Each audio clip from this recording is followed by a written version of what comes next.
آپ کے برین کے اندر اتنی طاقت ہے، حتیٰ کہ آپ کینسر کی بیماری کو ختم کر سکتے ہیں برین کے پاور، مگر اس میں آپ کو کس چیز کی ضرورت ہے؟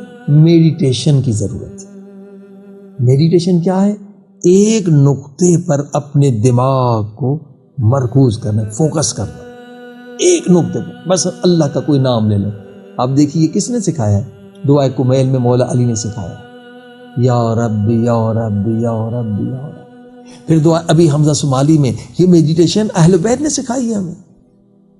آج اس میڈیٹیشن سے دوسرے لوگ فائدہ لے رہے ہیں، کینسر کا علاج کر رہے ہیں۔ امام زین العابدین علیہ الصلوۃ والسلام دعا ابی حمزہ صومالی میں کہتے ہیں کہ یا رب یا رب یا رب یا رب اتنی مرتبہ کہو کہ تمہاری سانس منقطع ہو جائے، یعنی آدھا منٹ آہستہ آہستہ اور بڑھائیں۔ یہ کہ ایک نقطے پہ اپنی توجہ کو مرکوز کرنا، اس سے کیا ہوگا کہ آپ کے برین کی طاقت بڑھے گی، آپ کے برین کے اندر ایک پاور آ جائے گی، اور وہ اتنی پاور زیادہ ہے کہ آپ اپنے بدن کے اندر کسی بیماری کا علاج کر سکتے ہیں، حتیٰ کہ کینسر، وہ لا علاج بیماریوں کا علاج بھی کر سکتے ہیں۔ میں نے عرض کیا کہ باڈی مائنڈ میڈیسن امریکہ میں 40 ڈپارٹمنٹ، 40 یونیورسٹیوں میں ڈپارٹمنٹ کھل چکے ہیں، اور ثابت ہو چکا ہے کہ کینسر کا سب سے بہترین علاج میڈیٹیشن ہے۔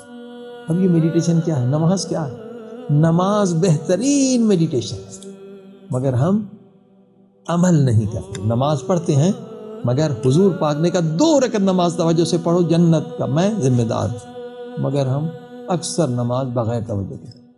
دیکھیے یہی میڈیٹیشن یعنی حضور قلب۔ حضور قلب یعنی ایک نقطے پر جب نماز پڑھیں تو خدا سے گفتگو کر رہے ہیں، خدا سے بات کر رہے ہیں، اسی نقطے پر اپنی توجہ کو مرکوز کرنا۔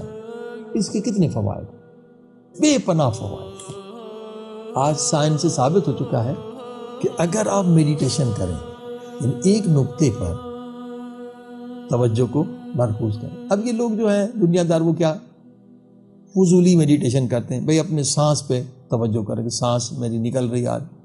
چلیے، کیونکہ اللہ نے برین کو خلق ایسے کیا ہے، دنیاوی تھوڑا بہت فائدہ ہوگا، مگر معنوی روحانی سول کے پاورز ڈسکور نہیں ہوں گے، مائنڈ کے ہو جائیں گے۔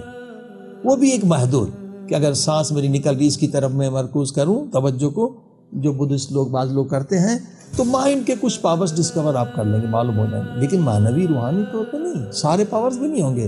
لیکن ہمیں جو اہل بیت نے، اسلامک سائیکالوجی نے جو میڈیٹیشن سکھائی ہے، وہ با معانی ہے۔ یہ بے معنی بھئی سانس آ رہی ہے نا، اس کی طرف توجہ کرو، اس کا بھی لوگ فائدہ لے رہے ہیں، اس سے بھی کینسر کا علاج ہو رہا ہے۔ تو اگر ہم یا رب پروردگار کی طرف توجہ کریں گے تو آپ دیکھیے کہ دنیا میں بھی فائدہ ہوگا، آخرت میں بھی۔